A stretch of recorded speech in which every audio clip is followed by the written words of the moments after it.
Hello and welcome everybody. कैसे हैं आप लोग? होपफुली अच्छे होंगे। आज की वीडियो में हम अपना chapter number 1 business, trade and commerce खत्म कर देंगे। सिर्फ 3 ही टॉपिक हमें आज की इस वीडियो में पढ़ने हैं। बहुत ही छोटे छोटे एंड बहुत ही इंपॉर्टेंट टॉपिक्स हैं। So first topic is business objectives. Objective मतलब कि हम किसी भी चीज को करते क्या है, हमारा उद्देश्य क्या है उस चीज को करने का। अब बिजनेस क्यों करते हैं सभी को पता है, सभी का सिर्फ एक आंसर आएगा, मैम प्रॉफिट्स अर्न करने हैं, बस उसी के लिए हमें बिजनेस करना है। इसके अलावा हमें कोई ऑब्जेक्टिव ही नहीं है हमारा। लेकिन जब हम बिजनेस करते हैं तो हमें हमारे और भी ऑब्जेक्टिव्स मिल जाते हैं बिजनेस करने के। हाँ, नो डाउट फर्स्ट हमारा ऑब्जेक्टिव यही होता है, अर्निंग प्रॉफिट्स। हमें प्रॉफिट्स अर्न करने हैं, हमें पैसा कमाना है, हमने जो पैसा लगाया है उसे बढ़ाना है। सेकेंड होता है इनोवेशन। कुछ बच्चों ने ये वर्ड सुना होगा, आप लोगों को मीनिंग भी पता होगा। इनोवेशन क्या होता है? किसी भी चीज में कुछ नया ऐड करके कुछ बहुत नया कर देना। लाइक डेली होता रहता है, मैम हमारे जो फोन है ना उसमें अपडेट्स आते रहते हैं, हमारे जो फोन है उनका नया वर्जन आता रहता है। पहले iPhone 4 आया, फिर 5 आया, फिर 6 आया, फिर 7 आया। इनोवेशन चलती रहती है, हमेशा सेम तो नहीं होती ना सारे फीचर्स, कुछ ना कुछ नया हम ऐड उसमें करते रहते हैं। उससे क्या होता है, हम मार्केट में बने रहते हैं, हमारे पास इनोवेटिव आइडियाज आते हैं, हमारे पास प्रॉफिट्स भी ज्यादा आते हैं। एक और एग्जांपल लेते हैं इसका। कोलगेट डेली क्या करता है, वो कभी नींबू ऐड कर देता है, कभी नमक ऐड कर देता है और कभी चारकोल ऐड कर देता है, कुछ भी ऐड कर देता है। मतलब innovations always goes on, innovations चलती रहती है। नेक्स्ट है प्रोडक्टिविटी। प्रोडक्टिविटी मतलब हम जितना भी प्रोडक्शन कर रहे हैं उसे बढ़ाना, हमारी कॉस्ट को जितना लीस्ट कर सकते हैं, जितना कम से कम कर सकते हैं उतना कम करके अपनी प्रोडक्टिविटी बढ़ाना, अपना प्रोडक्शन बढ़ाना और अपने प्रॉफिट्स को इंक्रीज कर लेना। अगर हमारे किसी भी प्रोडक्ट की कॉस्ट लेट्स से 100 रुपीज आ रही है और हम उस पर 20 रुपीज प्रॉफिट कमा रहे हैं, तो मतलब हम कितने में बेच रहे होंगे, 120 पे। लेकिन हम अगर इसकी कॉस्ट 95 पे ले आए और उसके बाद हम इस पे प्रॉफिट कितना कमा सकते हैं, 25। मतलब अगर हम 120 पे ही बेचें तो हमें प्रॉफिट ज्यादा मिल गया। पहले से 20 रुपए मिल रहा था, अब हमें कितना मिल रहा है, 25 रुपीज।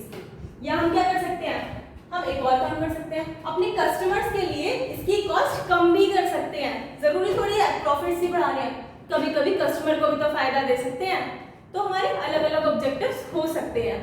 सो फर्स्ट था earning profit, second innovation. Innovation क्यों करते हैं? अगेन प्रॉफिट्स अर्न करने के लिए। हमारे जितने भी ऑब्जेक्टिव्स आपको यहाँ लिखे हुए मिलेंगे सब किससे रिलेटेड है, इंटरलिंक्ड है अर्निंग प्रॉफिट से। So second is innovation, third is productivity to increase production. Next is market standing. Market standing means market में अपना नाम बनाना। इसका बहुत ही अच्छा एग्जांपल शायद आप लोगों को पता भी नहीं होगा, आज बताती हूँ। आप लोगों ने सुना है जेरोक्स कराना, बहुत से बच्चे कराते हैं, कहते हैं ना जेरोक्स कराने जा रहे हैं हम तो, या सीधा फोटोकॉपी वाले भैया को जाके बोलते हैं भैया इसकी जेरोक्स कर दो। तो आप लोगों को पता है जेरोक्स का मतलब क्या होता है? जेरोक्स का मतलब फोटोकॉपी करना नहीं होता। जेरोक्स एक कंपनी थी जिसने सबसे पहले फोटोकॉपी की मशीन बनाई थी। तो लोगों के माइंड में इतनी चढ़ गई वो कंपनी कि लोगों ने उसे जेरोक्स करना ही बोल दिया। लोग आज भी यही बोलते हैं भैया जेरोक्स कर दो, लेकिन वो कोई फोटोकॉपी करना नहीं होता उसका मतलब। वो एक कंपनी का नाम था जो फोटोकॉपी मशीन्स बनाती थी। उसने अपनी मार्केट में इतनी अच्छी स्टैंडिंग रखी, इतना अच्छा नाम कमाया कि लोग प्रोडक्ट को ही उसके नाम से जानने लग गए। ये market standing. Next is physical financial resources. हमें अपने फिजिकल और फाइनेंशियल दोनों ही रिसोर्सेज को बढ़ाना है। ऑब्वियसली हम प्रॉफिट्स अर्न करके अपने घर में तो रखेंगे नहीं, उन्हें इन्वेस्ट करेंगे सो दैट हम और ज्यादा कमा पाए, क्योंकि हम कभी सेटिस्फाई तो होते नहीं हैं और सेटिस्फाई होना भी नहीं चाहिए। हमें हमेशा मेहनत करते जाना चाहिए और चीजों को बढ़ाना चाहिए। तो second next is physical and financial resources. जब भी हमारे प्रॉफिट्स अर्न करेंगे हम उन्हें इन्वेस्ट करेंगे। इन्वेस्ट किस में कर सकते हैं? हो सकता है अपने ही बिजनेस की एसेट्स में कर लें, हमने हम मशीनरीज और ज्यादा लगा लें या नई टेक्नोलॉजीज खरीद लें सो दैट प्रोडक्शन बढ़ जाए, कॉस्ट कम हो जाए, प्रॉफिट्स बढ़ जाए, यही सब करते हैं। या फिर फाइनेंशियल रिसोर्सेज हम ऐसी जगह इन्वेस्ट कर देते हैं कि हमारा पैसे ही बढ़ जाए। कैसे? शेयर्स में इन्वेस्ट करके, म्यूचुअल फंड्स में इन्वेस्ट करके, डिबेंचर्स में इन्वेस्ट करके। ये सब भी तो कर सकते हैं, या अपने ही बिजनेस के अंदर और ज्यादा पैसा लगा के तो हम अपने फिजिकल एंड फाइनेंशियल रिसोर्सेज को इंक्रीज करते हैं। ये भी एक बिजनेस का ऑब्जेक्टिव होता है। Next is manager and employ development. अब ये जो हमारे ऊपर के 5 ऑब्जेक्टिव्स हैं, ये कौन से होते हैं? ये इकोनॉमिक होते हैं, इकोनॉमिक ऑब्जेक्टिव्स। और ये नीचे के जो 2 ऑब्जेक्टिव्स हैं, ये है सोशल ऑब्जेक्टिव। तो देखो इकोनॉमिक क्या होता है? जो प्रॉफिट से रिलेटेड होते हैं, प्रॉफिट या पैसा जो इससे रिलेटेड होते हैं वो हमेशा इकोनॉमिक होते हैं। और सोशल होते हैं जो सोसाइटी से जुड़े हुए होते हैं। सोशल बना ही किससे है? सोसाइटी वर्ड से ही तो बना है, ठीक है। तो अब देखते हैं सोशल में क्या क्या आता है। फर्स्ट है मैनेजर एंड एम्प्लॉय डेवलपमेंट। अब हमने ऊपर के जितने भी ऑब्जेक्टिव्स अचीव किए हैं, प्रॉफिट्स बढ़ा लिए, प्रोडक्टिविटी बढ़ा ली, इनोवेशन भी कर लिया, मार्केट में अच्छा नाम भी कमा लिया, सब कुछ कर लिया, अपने रिसोर्सेज भी बढ़ा लिए, तो अब क्या करेंगे? अब हमारे ये सब हमने कैसे किया? क्या सब अपने आप ही कर लिया? ऑनर की खुद के दम पे हो गया सब कुछ? नहीं, उसके एम्प्लॉयज ने, उसके मैनेजर्स ने, दोनों ने मिलकर उसका साथ दिया है। उन्होंने बहुत ही डेडिकेशन के साथ वर्क किया है, तभी तो वो ये सब अचीव कर पाए हैं। तो हमें उनको भी तो डेवलप कराना है, उनका भी डेवलपमेंट करना है, वो भी अपने पर्सनल ऑब्जेक्टिव्स को अचीव कर पाए। ये भी एक बिजनेस का बहुत ही बड़ा ऑब्जेक्टिव होता है। इसके लिए बेस्ट एग्जांपल है टाटा कंपनी। टाटा कंपनी अपने एम्प्लॉयज का बहुत ज्यादा ध्यान रखती है। आप कभी गूगल पे सर्च करना, वो अपने एम्प्लॉयज का बहुत ज्यादा ध्यान रखती है, उनको एजुकेशनल चार्जेस भी अलग से देती है सो दैट उनके बच्चे अच्छे स्कूल्स में पढ़ पाए। तो वो अपने एम्प्लॉयज का डेवलपमेंट में बहुत ज्यादा ध्यान देती है। Next is social responsibility. अब सोशल रिस्पॉन्सिबिलिटी क्या? हमने अपने ऑर्गेनाइजेशन पे ध्यान दे लिया, हमने अपने एम्प्लॉयज एंड मैनेजर्स पे भी ध्यान दे लिया। अब हम सोचेंगे किसके बारे में? सोसाइटी के बारे में, जो हमारे आसपास के लोग हैं उनके बारे में भी सोचेंगे। तो उनके बारे में कैसे सोचेंगे? हमारा जो प्रोडक्ट है उसे अनरीजनेबली हाई प्राइसेस पे हम नहीं बेचेंगे, हम उन्हें नॉर्मल एक रीजनेबल प्राइस पे बेचेंगे so that everybody can afford that product. और हम क्या कर सकते हैं? और हम कर सकते हैं कि पॉल्यूशन जितना कम कर सकते हैं उससे उतना कम करें, क्योंकि कुछ फैक्ट्रीज होती हैं लाइक केमिकल फैक्ट्रीज, उसमें बहुत ज़्यादा पॉल्यूशन हो जाता है। तो हमें वहाँ पे ऐसे इक्विपमेंट्स लगाने चाहिए जिससे पॉल्यूशन कम होता है और लोगों को वहाँ पे दिक्कतें ना हो। और हम क्या कर सकते हैं? बहुत सारे काम कर सकते हैं, एम्प्लॉयमेंट अपॉर्चुनिटीज दे सकते हैं। तो हम यहाँ पे बहुत सारे एग्जाम्पल्स लिख सकते हैं। पॉल्यूशन कम करना, एम्प्लॉयमेंट देना,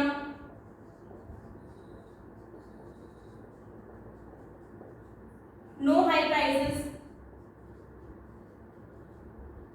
ऐसे बहुत सारे हम काम कर सकते हैं जिससे सोसाइटी का भी डेवलपमेंट हो जाए। तो ये तो हो गए बिजनेस के ऑब्जेक्टिव्स कि हम बिजनेस क्यों करते हैं और हमें उसमें क्या क्या करना चाहिए।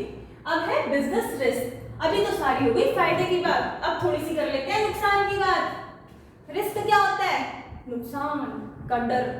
एक डर होता है ना कि हमने जो सोचा है, हमने इतने सारे ऑब्जेक्टिव्स रखे हैं, आपने पूरे होंगे भी या नहीं, हम चाहते हैं हमारा प्रॉफिट बढ़ जाए, प्रॉफिट होगा भी या नहीं, ये सब क्या होता है? अनसर्टेनिटीज, क्योंकि फ्यूचर तो अनसर्टेन है, हमें पता ही नहीं फ्यूचर में क्या होगा।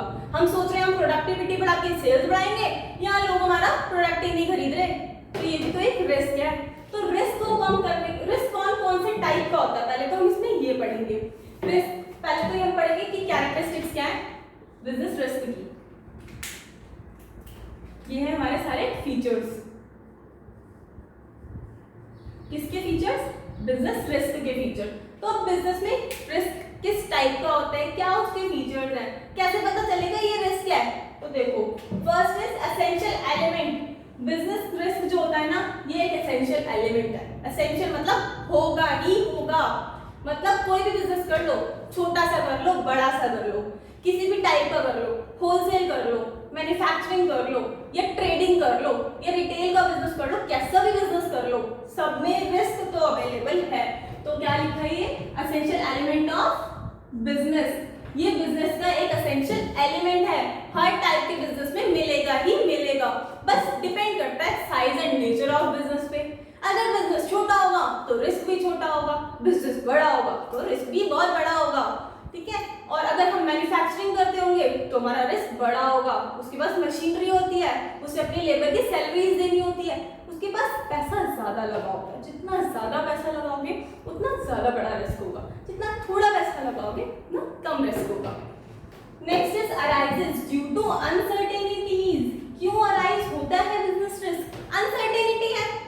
अनसर्टेनिटी कैसे आई? क्योंकि भाई फ्यूचर की बात हो रही है, और फ्यूचर तो आपको पता ही है अनसर्टेन होता है। किसी को पता था कभी कोरोना आएगा और आप सब ऐसे घर में बैठ जाओगे? नहीं पता होता। किसको पता था कोरोना की वजह से सारा देश बंद हो जाएगा, इवन वर्ल्ड बंद हो जाएगा और सबके बिजनेसेस रुक जाएंगे? तो डिपेंड करता है फ्यूचर पे, फ्यूचर क्या जा रहा है। तो इसलिए अनसर्टेनिटीज की वजह से क्या होता है? बिजनेस रिस्क अराइज होता है। उसके बाद है प्रॉफिट इज रिवॉर्ड। अब हमने रिस्क लिया है तो रिस्क के बदले क्या मिलेगा? प्रॉफिट मिलेगा। ऑब्वियसली ना, रिस्क लेते हैं, क्यों लेते हैं? किसी फायदे की इच्छा से कि हाँ लेके देख लेते हैं क्या बड़ा फायदा हो जाए, है ना। तो क्या होता है, अगर हम रिस्क लेंगे तो रिवॉर्ड में क्या मिलेगा? प्रॉफिट मिलने के चांसेस होते हैं। Next is depends on nature and size of business. ये तो मैंने अभी बताया था एसेंशियल एलिमेंट में। बिजनेस छोटा हो, बड़ा हो, मैन्युफैक्चरिंग का हो, रिटेल का हो, किसी भी टाइप का बिजनेस हो, उस सभी बिजनेस में क्या होगा? बिजनेस एक एसेंशियल, रिस्क एक एसेंशियल एलिमेंट रहेगा। तो इसलिए वो कह रहे हैं कि डिपेंड करता है कि नेचर क्या है आपके बिजनेस का, ये साइज क्या है। जितना बड़ा साइज उतना बड़ा रिस्क, जितना छोटा साइज उतना छोटा रिस्क, लेकिन रिस्क होगा जरूर। नेक्स्ट है कॉजेज। अब रिस्क होता क्यों है? इन 4 फैक्टर्स की वजह से होता है। कौन कौन से फैक्टर्स होते हैं? फर्स्ट नेचुरल फैक्टर है, सेकंड ह्यूमन फैक्टर है, third economic factor and then other. Natural factor, ये तो बहुत बच्चों को पता होगा। नेचुरल फैक्टर क्या होता है? बाढ़ आ गई, भूकंप आ गया, आपकी शॉप ही जल गई, किस वजह से? हो सकता है सूखा पड़ गया, ऐसा कुछ भी हो सकता है। नेचुरल कैलामिटीज की वजह से जो होते हैं, देखी होगी मूवी आपने ओ माय गॉड, उसमें क्या होता है? वो कहता है ना भगवान ने गिराई है मेरी दुकान, तो बस वही है, भगवान ने गिरा दिया आपका बिजनेस। तो नेचुरल कॉजेज, ये नेचुरल कैलामिटीज की वजह से आते हैं। आप इसके एग्जांपल्स लिख सकते हैं, क्या क्या? फ्लड, अर्थक्वेक, ऐसे कुछ भी अदर एग्जांपल्स हो सकते हैं। Next is human cause. अब ह्यूमन कॉज क्या है? जो ह्यूमन से रिलेटेड है। नेचुरल तो भगवान जी ने कर दिया, नेचुरल और ह्यूमन हमने कर दिया। थोड़ी सी कसर भगवान जी ने दिखा दी, बाकी बच्चे को जी हमने पूरी कर दी। कैसे हो सकता है? हमारे जो वर्कर्स हैं वही छोड़ के भाग जाएं, लॉकडाउन कर दें या लॉकआउट्स कर दें या स्ट्राइक कर दें, मतलब हमारे जो ह्यूमन है वो ही ठीक से काम ना करें, वो टाइम पास ही करते रहते हैं, बातें ही करते रहते हैं, काम ही नहीं करते। ऐसे बहुत सारे ह्यूमन फैक्टर्स होते हैं। नेग्लिजेंस, लापरवाही, ऐसे बहुत सारे हमारे ऐसे रीजंस हो सकते हैं जिसकी वजह से बिजनेस रिस्क अराइज होता है। ऐसे ह्यूमन फैक्टर्स भी होते हैं। Next is economic causes. अब इकोनॉमिक कॉजेस क्या होते हैं? जैसे कि मान लो हम शूज बना रहे थे, मार्केट में शूज पहनना ही बंद कर दिया लोगों ने, अब कुछ नया आइटम आ गया, मतलब चेंज इन प्रेफरेंसेस। हमारे जो कस्टमर है उसकी प्रेफरेंस ही चेंज हो गई। हम कोलगेट बेच रहे थे नमक वाला, लोगों को पसंद आ गया नींबू वाला, तो अब क्या होगा? कस्टमर की प्रेफरेंस चेंज हो गई या डिमांड ही कम हो गई हमारे प्रोडक्ट की मार्केट में। एग्जांपल, पहले वो स्कूटर चलते थे ना, क्या बोलते थे उनको? चेतक। अब तो नहीं चलते, तो उनकी डिमांड ही खत्म हो गई। तो उनके जो हमारे मैन्युफैक्चरर्स थे, हमारे जितने भी सेलर थे उसके, उन सबको क्या हुआ? बिजनेस रिस्क अराइज हो गया उनके लिए। और क्या हो सकता है? हमारे कॉम्पिटिटर बढ़ सकते हैं मार्केट में। हो सकता है हमारे कॉम्पिटिटर बहुत ज्यादा राइज हो जाए मार्केट में, डिफरेंट लोग आ जाए, ज्यादा आ जाए, तो ये भी एक बिजनेस रिस्क है। या बैड डेट्स हो जाए। बैड डेट्स, ये टर्म शायद आप लोगों ने अकाउंट्स में सुनी होगी, और नहीं सुनी तो हमारे चैनल पे अकाउंट्स की वीडियोस हैं, प्लीज उन्हें भी देखिए, अच्छे से समझ आएगी चीजें। तो बैड डेट्स क्या होता है? बैड डेट्स का मतलब अगर किसी ने हमसे माल उधार लिया है और पैसा ही नहीं दिया, तो वो क्या हो गए? गंदे डेटर्स बन गए। गंदे मतलब बैड डेटर्स बन गए, तो हमारा पैसा डूब जाना। तो क्या क्या एग्जांपल्स हो सकते हैं इसके? बैड डेट्स,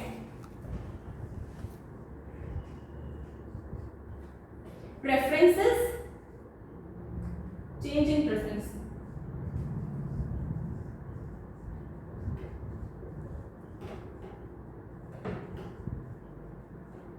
डिमांड, या तो आपकी डिमांड चेंज हो गई मार्केट में, या प्रेफरेंस चेंज हो गई है, या फिर बैड डेट्स हो गए हैं, या कॉम्पिटिटर्स आ गए हैं।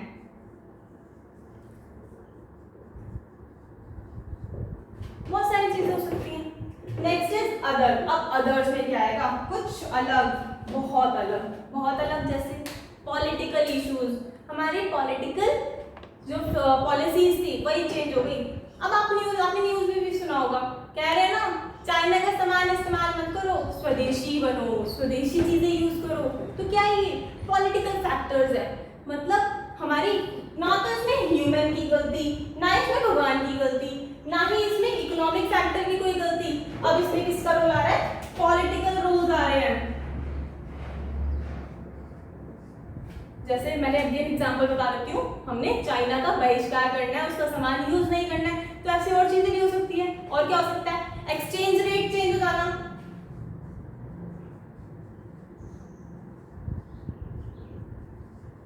अब एक्सचेंज रेट क्या होता है?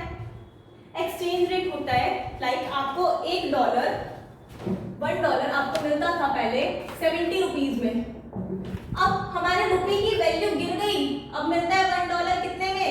72 रुपीज में। तो हो सकता है हम बाहर से सामान मंगाते थे, अमेरिका से हम रॉ मटेरियल मंगाते थे, यहाँ मिलता ही नहीं था, तो हम पहले 70 रुपए मंगाते थे, अब उसके हम 72 रुपीज दे रहे हैं, तो हमें तो नुकसान हो गया ना।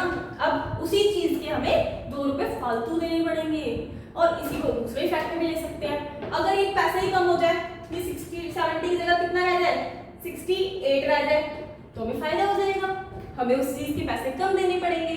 लेकिन अगर इसी को सेल के नजरिए से देखें, हम सामान बेच रहे थे अमेरिका को, पहले 70 में बेचते थे, अब 68 में बेच रहे हैं, नुकसान हो गया ना। और हो सकता है पहले 70 में बेचते थे, अब 72 में बेचते हैं। ये होता है एक्सचेंज रेट, कि हमारी करेंसी के बदले दूसरी करेंसी कितने रुपए की बैठती है। Next is factor affecting choice of business. ऐसे कौन से फैक्टर्स हैं जिस पे डिपेंड करता है कि हम कौन सा बिजनेस करें? ऐसे फैक्टर्स हमें डिसाइड करने हैं। अब मतलब हम जब नया बिजनेस शुरू करते हैं तो माइंड में कौन कौन से फैक्टर्स रखते हैं कि किनके ऊपर हम डिसीजन लें, कौन सा बिजनेस करना है, कितना बड़ा करना है। ये सारे के सारे फैक्टर्स यहाँ पर लिखे हुए हैं। First is selection of line. Line मतलब लाइन आइटम, किस चीज का बिजनेस करना है? कपड़े का करना है, जूते का करना है, प्लास्टिक का करना है, स्टील का करना है, किसका करना है? तो यहाँ पे लाइन आइटम, हमें आइटम चूज करनी है। Choice of item, choice of line. Sanitary line में जाना है, क्लोथ लाइन में जाना है, सबकी अपनी अपनी अलग लाइन ना। इंडस्ट्री, लास्ट हमने वीडियो में देखा भी था, कौन सी इंडस्ट्री में जाना है। सिंपल इसका मीनिंग क्या है? कौन सी इंडस्ट्री में हमें वर्क करना है। नेक्स्ट है साइज ऑफ फर्म। हमारी फर्म का साइज क्या रहेगा? That all depends upon your funds. दो चीजों पे करता है ये डिपेंड, एक तो फंड्स पे, दूसरा ह्यूमन पे।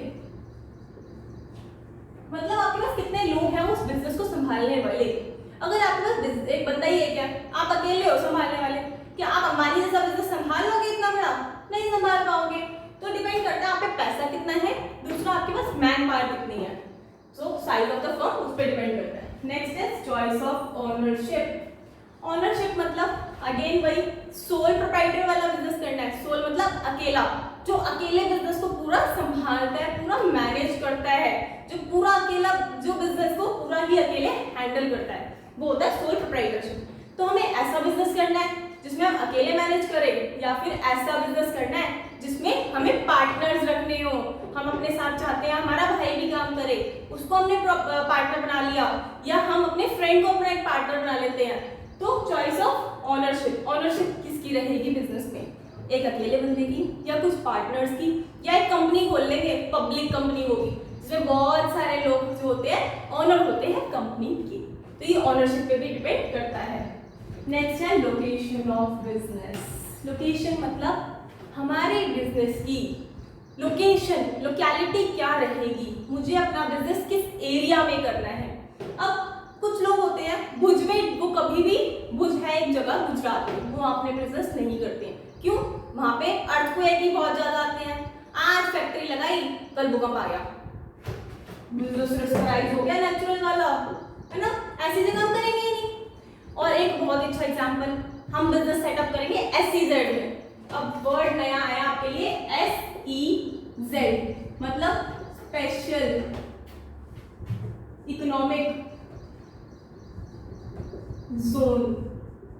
मैम ये स्पेशल इकोनॉमिक जोन क्या होता है? ये एक स्पेशल इकोनॉमिक जोन ऐसा जोन होता है जो गवर्नमेंट बोल देती है कि ये SEZ है, और जो भी बंदा यहाँ पर अपना बिजनेस करेगा उसे टैक्स में कुछ डिस्काउंट मिलेगा, कुछ एग्जेम्पशंस मिलेगी, कुछ छूट मिल जाएगी, मतलब उस पे टैक्स कम लगेगा या टैक्स लगेगा ही नहीं। ऐसा क्यों करती है गवर्नमेंट? गवर्नमेंट ऐसा इसलिए करती है कि किसी भी बैकवर्ड रीजन को हमें ग्रो कराना है, उसको डेवलप कराना है। ऐसे बहुत से एग्जांपल हो सकते हैं। हिमाचल में एक जगह है बदी, बदी एक SEZ है, वहाँ पे हमें कुछ टैक्स बेनिफिट्स मिलते हैं अगर हम वहाँ पे बिजनेस अपना लगाते हैं। तो हमें लोकेशन भी डिसाइड करनी है, SEZ में करें मतलब जहाँ हमें टैक्स का बेनिफिट मिल जाए, या हम ऐसी जगह करें जहाँ पे रॉ मटेरियल अवेलेबल हो। ऑब्वियसली मैं यहाँ बिजनेस कर लूँ, किस चीज़ का? आयरन का। आयरन आएगा कहाँ से? रॉ मटेरियल भी तो चाहिए, तो हम ऐसी जगह बिजनेस करेंगे जहाँ आयरन अवेलेबल हो। ठीक है, रॉ मटेरियल की बेसिस पे लेबर कितनी अवेलेबल है, ट्रांसपोर्टेशन जा सकता है या नहीं जा सकता। ऐसी जगह बिजनेस कर रहे हैं समुद्र के किनारे, ट्रांसपोर्टेशन ही नहीं है, या हम किसी गांव में कर रहे हैं, सड़कें टूटी फूटी है, कैसे करोगे जी? माल आएगा जाएगा कैसे? लेबर ही अवेलेबल नहीं है। तो ऐसी जगह हमें ढूंढनी है जहाँ पे लेबर भी हो, रॉ मटेरियल भी हो, टैक्स बेनिफिट अगर मिल सकता है तो बहुत अच्छी बात है। ऐसी जगह हमें सर्च करनी है, लोकेशन डिसाइड करनी है। नेक्स्ट है फाइनेंस, पैसा, अगेन फंड्स। आपके पास पैसा कितना अवेलेबल है इस पे डिपेंड करता है आप कितना कौन सा बिजनेस करोगे। मैं चाहती हूँ मैं बिजनेस कर लूँ इंपोर्ट एक्सपोर्ट का, पैसे सिर्फ 10 लाख हैं, कर सकती हूँ? नहीं कर सकती। इंपोर्ट एक्सपोर्ट के बिजनेस में पैसा ज्यादा चाहिए होता है। मैं चाहती हूँ एक छोटी सी शॉप खोलना, पैसा बहुत ज्यादा है, हाँ खोल सकती हूँ, पैसा तो ज्यादा है ही, लेकिन डिपेंड करता है आपके पास पैसा कितना है। आप एक मॉल नहीं खोल सकते छोटी सी अपनी कैपिटल में, जितनी कैपिटल है उसके अकॉर्डिंग अपना बिजनेस हमें खोलना होता है। नेक्स्ट है फिजिकल फैसिलिटीज। कौन कौन सी फिजिकल फैसिलिटीज हमारे पास अवेलेबल है? मशीनरी हमारे पास अवेलेबल हो जाएगी या नहीं हो जाएगी? उसमें पैसा कितना लगेगा? मशीनरी आएगी कहाँ से? इंडिया में होती भी है या बाहर से मंगानी पड़ेगी? मतलब उसके सारे फिजिकल फैसिलिटीज जो भी हमें चाहिए वो अवेलेबल हो। जिस एरिया में हम काम कर रहे हैं वहाँ पानी नहीं आता और हमारे बिजनेस को पानी की जरूरत है, तो फिजिकल फैसिलिटीज को होना भी कंपल्सरी है। नेक्स्ट है वर्कफोर्स। वर्कफोर्स मतलब हमारे वर्कर्स अवेलेबल है नहीं है जिस एरिया में हम काम कर रहे हैं, या वर्कर किस टाइप के चाहिए, स्किल्ड चाहिए या अनस्किल्ड चाहिए? स्किल्ड चाहिए जी, स्किल्ड चाहिए, लेकिन हमारे इंडिया में उसकी स्किल ऐसी है ही नहीं, लोगों के पास ज्यादा स्किल्स ही नहीं है, लोगों को पता ही नहीं उस बिजनेस के बारे में। तो डिपेंड करता है कि हमारे बिजनेस में कौन सी वर्कफोर्स चाहिए और कितने लोगों को उसकी नॉलेज है, हमें वो लोग मिलेंगे भी नहीं मिलेंगे। Next is technical availability. ये कुछ नहीं है, वही टेक्नोलॉजी।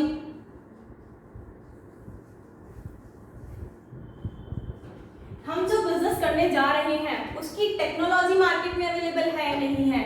अगर हमें बाहर से आउटसोर्स करनी है, किसी दूसरी कंट्री से आउटसोर्स करनी है, तो वो हो भी जाएगी या नहीं होगी? हमने सोच तो लिया उड़ने वाली कार बनाएंगे, टेक्नोलॉजी कहाँ से लाओगे? सोचने वाली बात है। तो ये सारी चीजें हमें अपने बिजनेस को स्टार्ट करने से पहले ध्यान में रखनी होती है। आज की वीडियो में हमारा चैप्टर नंबर 1 खत्म हो चुका है, क्लास 11। अब आप प्लीज इस वीडियो को एक बार दोबारा देखिए अगर नहीं समझ आई है, और स्टिल नहीं समझ आई कमेंट बॉक्स में कमेंट कीजिए। We are always here to help you. And अब हम मिलेंगे हमारी नेक्स्ट वीडियो में चैप्टर नंबर 2 के साथ। Till then take care, bye bye.